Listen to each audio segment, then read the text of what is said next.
Hello friends, कैसे हैं आप सब। तो आज हम लोग लाइन एंड एंगल टॉपिक जो हमने स्टार्ट किया था उसको फिर से कंटिन्यू करने वाले हैं।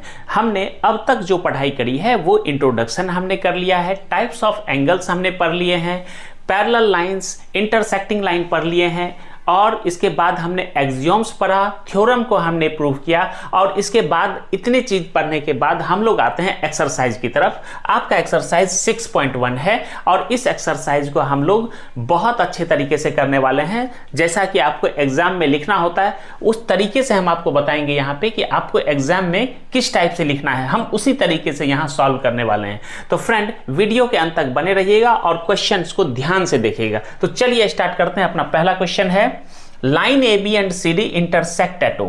तो लाइन ए बी ये लाइन और सी डी लाइन ये आपस में एक दूसरे को इंटरसेक्ट कर रहे हैं, कहां पर? At point O. आपको इंफॉर्मेशन दिया हुआ है angle AOC and BOE equal to 70 degree. तो एंगल AOC ये एंगल और एंगल BOE ये एंगल, इन दोनों का सम कितना है? 70 डिग्री।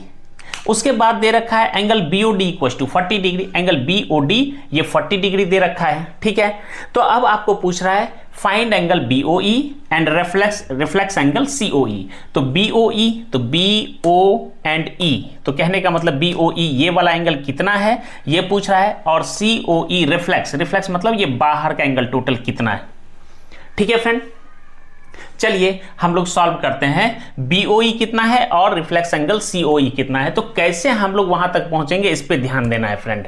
तो सबसे पहले हमें यह जानना है ये दोनों का सम है 70 डिग्री, AOC और BOE। जैसा हमको दिया हुआ है सवाल में AOC और BOE का सम दिया है 70 डिग्री, तो कहने का मतलब दोनों इंडिविजुअल कितना है ये हम पहले पता कर लें।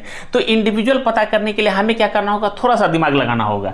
अब यहां पे देखेंगे लाइन एक दूसरे को इंटरसेक्ट कर रही है, AB लाइन और CD लाइन इंटरसेक्ट कर रही है। तो हमने क्या पढ़ा था? हमने पढ़ा था कि अगर लाइन इंटरसेक्ट करती है तो वर्टिकली अपोजिट एंगल क्या होगा? सेम होगा। तो अगर आप ध्यान देंगे तो एंगल AOC और एंगल BOD ये क्या है? वर्टिकली अपोजिट एंगल, तो ये इसके बराबर हो जाएगा, ठीक है। तो चलिए हम इसको यहां पे लिख लेते हैं। AB intersect CD at O, ठीक है friend. So angle AOC equals to angle BOD, ठीक है। AOC equals to angle BOD कितना हो जाएगा फ्रेंड? BOD 40 है तो AOC भी 40 हो जाएगा। AOC BOD दोनों 40 बिकॉज वर्टिकली अपोजिट एंगल।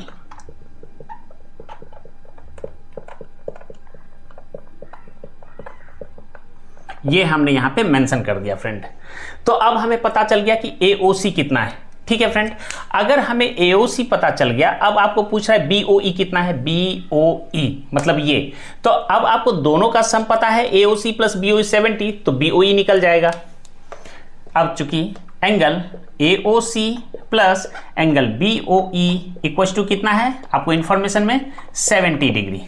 अब आपको AOC यहां से आपको पता चल गया, वर्टिकली अपोजिट एंगल से आपने पता कर लिया AOC कितना होगा, तो 40 डिग्री। तो यहां पे 40 डाल देंगे, 40 plus angle BOE equals to 70 degree. इसीलिए एंगल BOE कितना हो जाएगा? 70 माइनस 40 इक्वल्स टू 30 डिग्री। तो यहां से हमने निकाल लिया एंगल BOE, ये हमारा एक आंसर हो गया 30 डिग्री, ये हमने अचीव कर लिया फ्रेंड। इसके बाद अपना अगला क्वेश्चन है रिफ्लेक्स एंगल COE बताना है। तो COE कहने का मतलब यहां हमें C यहां से लेकर के यहां तक कंप्लीट जाना है। तो हमें क्या पता है? ये पता है AOC। उसके बाद ये हमें निकालना है AOD कितना होगा, फिर BOD पता है और ये भी पता है, ठीक है। तो AOC कितना पता है? AOC 40 निकल गया। BOE यानी BOE ये पता चल गया है कितना? 30। ये 40 ये 30 ये 40, तो बस ये पता कर लो और सबको ऐड कर दो तो आपको रिफ्लेक्स एंगल पता चल जाएगा। तो ये निकालने के लिए हमें क्या करना होगा कि ये एंगल कितना है? कुछ नहीं करना है फ्रेंड, एक्सियोम पॉइंट याद रखो। एक्सियोम क्या था? इफ अ रे OD stands on any line then the sum of adjacent angle is 180, जो हमने पिछले वीडियो में बताया है, तो हम उसको यहां पे यूज करेंगे। तो लिख देता हूं मैं यहां पे रे OD stands on line AB, ठीक है। देन इसलिए angle AOD plus angle BOD, दोनों में एंगल का साइन लगाएंगे। Angle AOD plus angle BOD कितना हो जाएगा फ्रेंड? 180 डिग्री एज पर एक्सियोम 6.1, ठीक है फ्रेंड। तो चलिए AOD पता नहीं, प्लस BOD कितना है 40, तो 180, तो यहां से एंगल AOD पता चल जाएगा। 180 माइनस 40 तो हो गया 140 डिग्री, ठीक है फ्रेंड। तो अब जब हमको AOD भी पता चल गया 140, तो अब क्या COE नहीं निकल जाएगा? COE निकल जाएगा। ये क्वेश्चन मैं मिटा रहा हूं क्योंकि नीचे कट रहा है, तो हम ये पार्ट मैं इधर को एरो करके लिख रहा हूं। नाउ आपको निकालना है एंगल COE, एंगल COE, तो क्या हो जाएगा friend? Angle COA plus angle AOD plus angle BOD plus angle BOE, ठीक है फ्रेंड। अब हम क्या करेंगे? COA कितना है 40 डिग्री प्लस एंगल AOD कितना है 140 डिग्री, हमने निकाला है अभी यहां से, प्लस एंगल BOD कितना है 40 degree plus angle BOE 30 degree. आप इन सभी को ऐड करेंगे तो आंसर आ जाएगा फ्रेंड 250 डिग्री। तो हमने एंगल BOE निकाला, फिर उसके बाद एंगल रिफ्लेक्स एंगल COE हमने इस तरीके से निकाल लिया। तो इस तरीके से हम इस क्वेश्चन का आंसर सही तरीके से पेपर में हम लिख सकते हैं और हम पूरे मार्क्स ला सकते हैं फ्रेंड। इसके बाद है अपना अगला क्वेश्चन, उसको करते हैं फ्रेंड। नेक्स्ट क्वेश्चन है आपके सामने, XY इंटरसेक्ट MN। अब ये XY एक लाइन है और MN एक दूसरी लाइन जो एक दूसरे को इंटरसेक्ट करती है पॉइंट O पर। कह रहा है angle POY equal to 90 degree, तो angle POY this much is 90 degree, और कह रहा है फिर A/B इक्वल टू 2:3। अब इसके बाद जो लेफ्ट साइड का है, इधर क्या है 2:3 में एंगल डिवाइड हो रहा है। मतलब फ्रेंड अगर ये 90 डिग्री है तो इस साइड भी कितना बनेगा 90 डिग्री बनेगा, लेकिन ये 90 डिग्री 2:3 में डिवाइड हो रहा है। फिर कह रहा है फाइंड एंगल C। इजी है फ्रेंड, देखते हैं कैसे निकलता है। सबसे पहले हम क्या करेंगे, A/B दिया है फ्रेंड, तो हमें ये पता है कि ये टोटल एंगल कितना होगा 90 डिग्री। अगर ये 90 डिग्री है तो ये भी कितना होगा 90 डिग्री, 90 होगा। तो अब 90 को A/B में डिवाइड किया गया 2:3, तो हम यहां से क्या निकाल लेंगे, A कितना है और B कितना है। तो चलिए पहले A और B को टारगेट करते हैं। क्या दिया है, A/B इक्वल्स टू 2:3।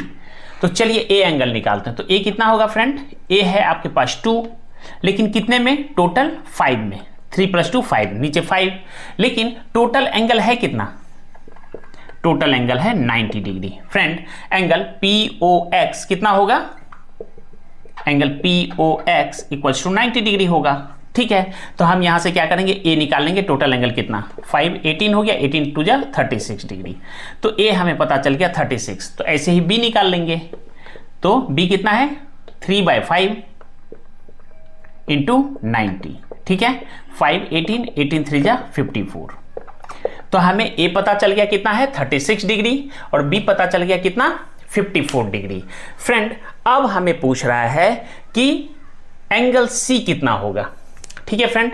अब एक चीज ध्यान दीजिए फ्रेंड, अगर आपने दो लाइन को इंटरसेक्ट करते हुए देखा तो हमने बताया था कि वर्टिकली अपोजिट एंगल कितना होगा, सेम होगा। यानी ये B है तो ये भी कितना होगा, B होगा, और B निकला कितना है फ्रेंड 54।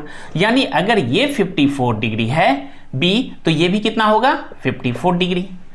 तो हमने ऐसा क्यों किया, हमें तो ये मांग रहा है, ये क्यों चाहिए? हमें इसलिए चाहिए फ्रेंड क्योंकि आपने देखा कि इस लाइन के ऊपर ये एक रे स्टैंड कर रहा है। तो जब इस लाइन के ऊपर ये रे स्टैंड कर रहा है तो हमारा एक्सियोम क्या बोलता है? हमारा एक्सियोम बोलता है if a ray stand on a line then the sum of adjacent angle is equal to 180 degree. मतलब this angle plus this angle will be 180 degree. That's why we use vertically opposite angle here. ऐसा करने से क्या है, हमें ये angle की जानकारी हो गई। अब हम इसको प्लस इसको ऐड करेंगे बराबर 180 लिखेंगे तो क्या है, यहां से हमें इस चीज की जानकारी निकल जाएगी कि एंगल सी कितना है।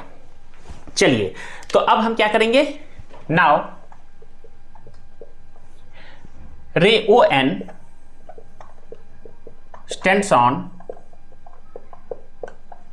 X Y, line X Y. ठीक है, तो हम क्या बोलेंगे, angle X O N plus angle Y O N equals to 180 degree. Angle Y O N कितना है और ये क्यों है?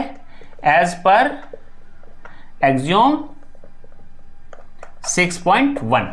ठीक है, एक्स ओ एन तो हमें पता नहीं, ये पूछ रहा है आपको, एक्स ओ एन ही तो सी है। ठीक है, तो हम लिखेंगे C plus angle Y O N कितना हो गया friend, Y O N equals to angle 54 degree.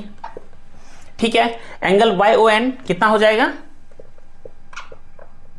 Equals to 54। क्यों? क्योंकि ये वर्टिकली अपोजिट एंगल। ठीक है फ्रेंड, हमने यहां पे लिख दिया इसको। तो C plus 54 Y O N equals to 180 degree. तो C कितना हो जाएगा फ्रेंड, 180 डिग्री माइनस 54। तो माइनस कर दीजिए, 10 माइनस 4 6, 7 माइनस 5 2 1। तो C इक्वल्स टू 126 डिग्री। तो फ्रेंड हमने कुछ नहीं किया, हमने बस दो लाइन इंटरसेक्ट कर रही है, तो इंटरसेक्ट करने के बाद हमने वर्टिकली अपोजिट एंगल को ध्यान में रखा। और हमने ध्यान में क्यों रखा है, हमने ये जाना कि इस लाइन के ऊपर ये रे है और ये दोनों अगर हमें मिल जाते हैं तो हम एक्सियोम को यूज करके इसको निकाल सकते हैं। तो हमें पहले ये पता करना था। तो ये कैसे आएगा, हमने देखा कि इसका तो वर्टिकली अपोजिट एंगल 54 है, अगर ये 54 तो ये भी 54। अब क्या, अब तो हमारे पास सारा की अवेलेबल है। तो 54 प्लस दिस इक्वल्स टू 180। तो हमने सी का एंगल निकाल लिया। तो फ्रेंड आपको अगर ये वीडियो अच्छा लग रहा है तो आप वीडियो को लाइक कीजिए। चलते हैं अगले क्वेश्चन की तरफ। नेक्स्ट क्वेश्चन है friend, angle P Q R equals to P R Q.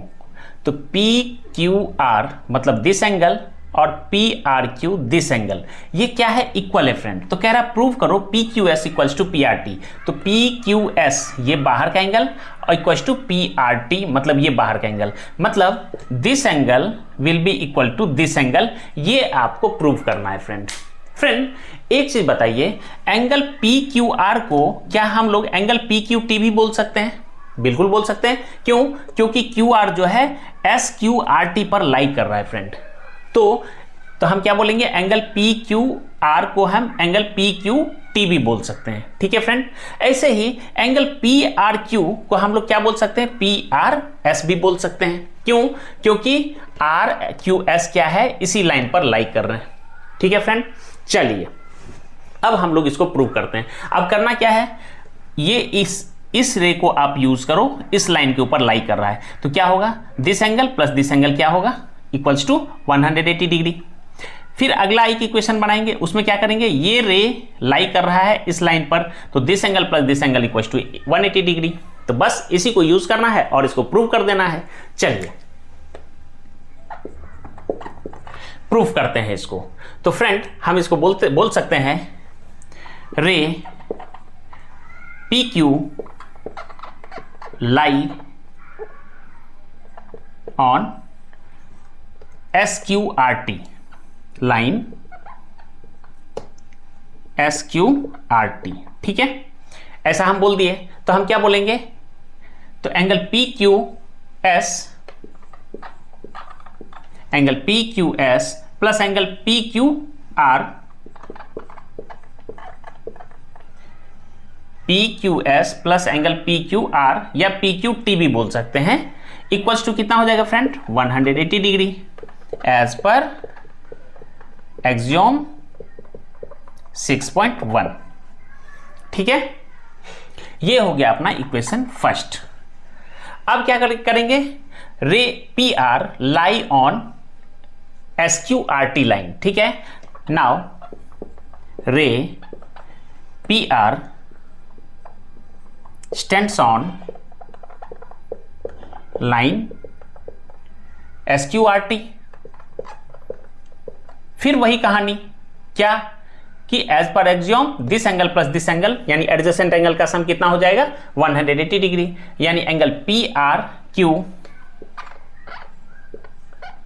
या PRT plus angle PRT plus angle PRQ this angle plus this angle equals to 180 degree, equation 2।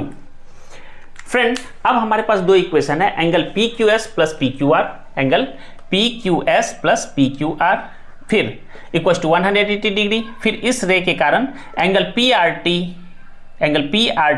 Plus angle PRQ equals to 180 degree. ध्यान से देखेंगे तो दोनों ही equation 1 and 2 में right hand side पे 180 degree आया friend. अगर दोनों का राइट अगर इक्वल है तो लेफ्ट क्या होगा, दोनों का लेफ्ट भी इक्वल है। Now equating 1 and 2,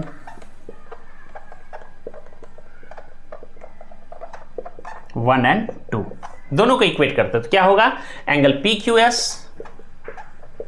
plus angle PQR equals to क्या हो जाएगा friend, angle PRT plus angle PRQ। ठीक है फ्रेंड, अब एक चीज देखिएगा फ्रेंड, हमें कहा गया प्रूव करने angle PQS equals to angle PRT, तो PQS इक्वल्स टू PRT, तो मतलब ये दोनों चीज जो है वो इक्वल होना चाहिए और कैंसिल हो जाना चाहिए। तो ये PQR है, ये PRQ है फ्रेंड, तो PQR को हम लोग क्या बोल सकते हैं, PQR। ठीक है, ये वाला, और PRQ है ये दोनों, तो PQR और PRQ हमें क्या बोला है, दोनों सेम है, मतलब दोनों का वैल्यू इक्वल है। तो PQR और PRQ का जब सेम है तो क्या हो जाएगा, ये दोनों कैंसिल हो जाएंगे क्योंकि दोनों इक्वल है। तो क्या हो गया, angle PQS equals to angle PRT equal हो गया। तो PQS plus PQS equals to PRT equal हो गया, तो मतलब ये दोनों क्या है, सेम है, और ये हमने यहां पे प्रूव कर दिया। तो फ्रेंड, इस तरीके से हमने एक्सरसाइज के 3 क्वेश्चंस को आसान तरीके से आपके सामने सॉल्व किया है फ्रेंड। तो आपको वीडियो कैसा लगा, अगर आपको वीडियो अच्छा लग रहा है तो वीडियो को लाइक कीजिए, अपने दोस्तों के साथ शेयर कीजिए और हमारे चैनल को सब्सक्राइब कर लीजिए। Thank you.